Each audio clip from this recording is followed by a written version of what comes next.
Samantala mga kabrigada, ang Armed Forces of the Philippines naman mariing pinabulaanan ang mga kumakalat na impormasyon hinggil sa tangkang pagpapatalsik sa pwesto sa Pangulo.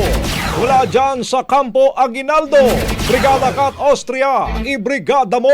Brigada Live Report. Mariing pinabulaanan ng Armed Forces of the Philippines ang tinawag nilang malicious narrative singgil sa umunay destabilization efforts o tangkang pagpapatalsik sa pwesto kay Pangulong Ferdinand Marcos Jr. Ayon sa AFP, baseless at walang batayan ang mga ganitong aligasyon na anyay malayo sa realidad.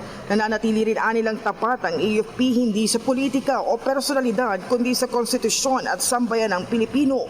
Buo at disiplinado rin ang hanay ng AFP at matatagang chain of command. Dagdag pa nila, ang pagkaladkad sa kanilang organisasyon sa tangkang destabilization ay may layuning pagwatak-watakin ang kanilang hanay at ilihis ang atensyon ng publiko sa laban kontra korupsyon.